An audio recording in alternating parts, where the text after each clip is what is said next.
Un verset du Coran mentionne la fonction fécondatrice des vents et la formation de la pluie qui en résulte.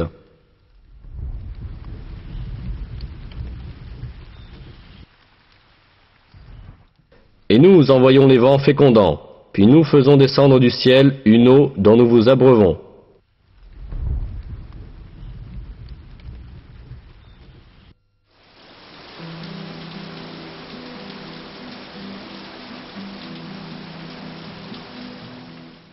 Ce verset souligne que le premier stade de la formation de la pluie est le vent.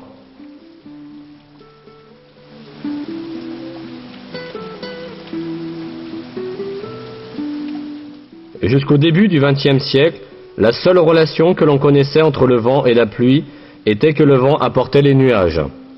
Mais les découvertes de la météorologie moderne ont démontré le rôle fécondateur des vents dans la formation de la pluie.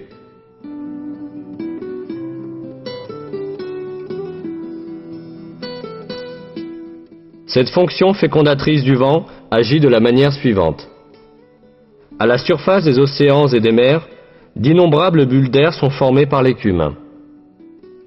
Au moment où ces bulles éclatent, des milliers de minuscules particules, d'un centième de millimètre de diamètre, sont projetées dans l'air. Ces particules, qu'on appelle des aérosols, se mélangent à la poussière apportée de la Terre par les vents et sont transportées jusqu'aux couches supérieures de l'atmosphère. Ces particules, transportées en haute altitude par les vents, entrent là en contact avec la vapeur d'eau.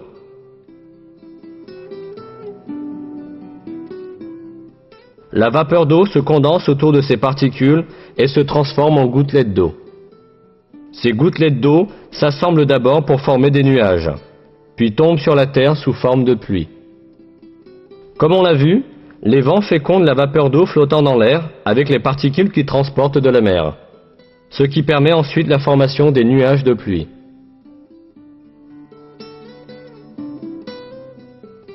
Le point le plus important à retenir ici, c'est que ce rôle crucial des vents dans la formation de la pluie a été affirmé il y a des siècles dans le Coran, à une époque où les gens ne savaient que très peu de choses des phénomènes naturels.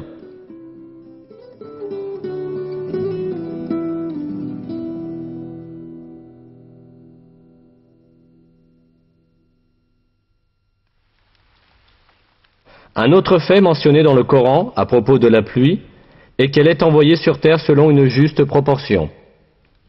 Voici ce qui en est dit dans la sourate El-Zukhruf.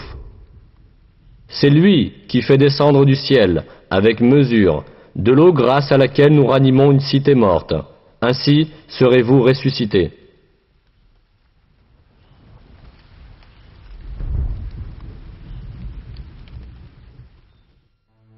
Cette mesure de la pluie a elle aussi été découverte par la recherche moderne. On estime qu'à chaque seconde, environ 16 millions de tonnes d'eau s'évaporent de la Terre. Ce chiffre s'élève à 513 000 milliards de tonnes d'eau en une année. Ce dernier chiffre est égal à la quantité d'eau qui tombe sur la Terre en une année. Cela signifie que l'eau circule continuellement en un cycle équilibré, selon une mesure. La vie sur Terre dépend de ce cycle de l'eau. Même si les hommes avaient employé toute la technologie au monde, ils seraient incapables de produire ce cycle artificiellement. Même une déviation mineure de cette quantité causerait très rapidement un déséquilibre écologique majeur qui conduirait à la fin de toute vie sur Terre.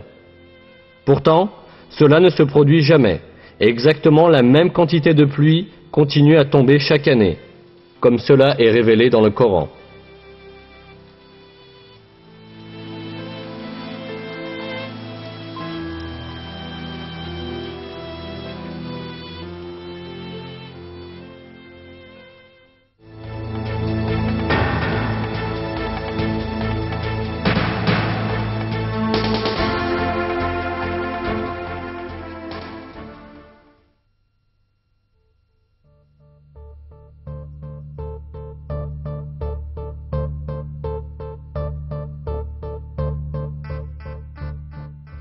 Une propriété des mers, découverte tout récemment, est exprimée dans un verset coranique comme suit.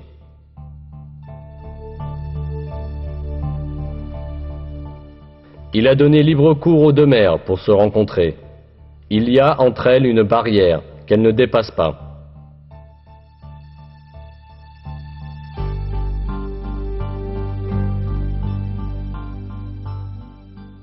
Cette propriété des mers, qui convergent sans pourtant se mélanger, n'a été découverte que très récemment par les océanographes.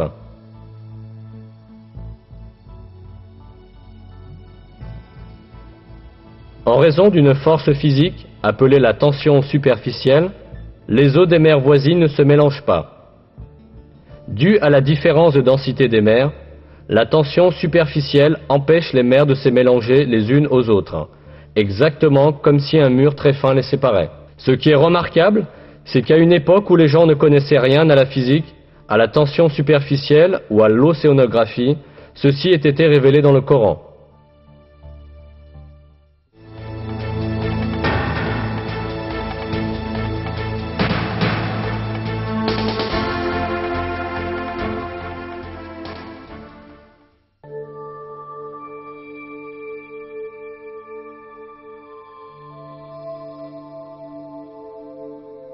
Jusqu'à une époque assez récente, on pensait que le sexe d'un bébé était déterminé par les cellules de la mère. Ou au moins, on pensait que le sexe était déterminé conjointement par les cellules mâles et femelles. Mais le Coran nous donne des informations différentes.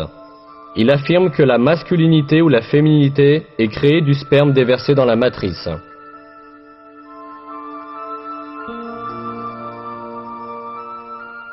Et qu'il a créé le couple, le mâle et la femelle, à partir d'une goutte de semence éjaculée. Les progrès des disciplines de la génétique et de la biologie moléculaire ont validé scientifiquement l'exactitude de l'information donnée dans le Coran.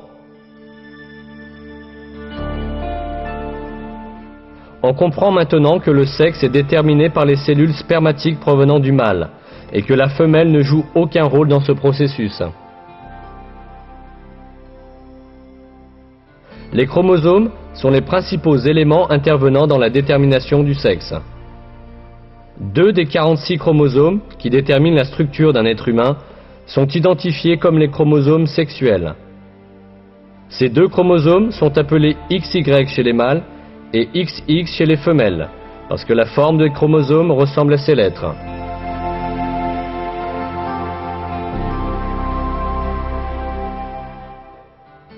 Le chromosome Y est porteur des gènes codant la masculinité, tandis que le chromosome X est porteur des gènes codant la féminité.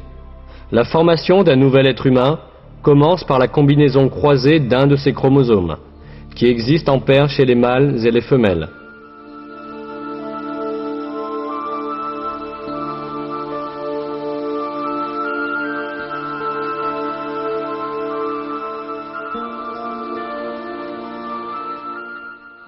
Si un chromosome X d'une femelle s'unit avec un sperme contenant un chromosome X, alors le bébé sera de sexe féminin.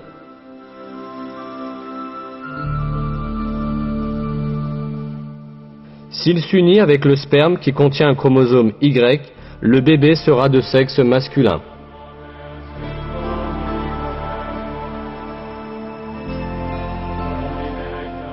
Autrement dit, le sexe d'un bébé est déterminé par celui des chromosomes du mâle qui s'unit avec l'ovule de la femelle.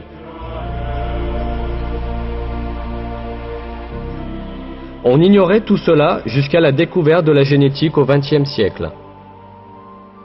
Et même, dans de nombreuses cultures, on s'imaginait que le sexe d'un bébé était déterminé par le corps de la femelle. C'est pourquoi les femmes étaient blâmées quand elles donnaient naissance à des filles. 13 siècles avant la découverte des gènes humains, le Coran a cependant révélé une information qui dément cette superstition et a mentionné le fait que l'origine du sexe ne provient pas des femmes mais du sperme des hommes.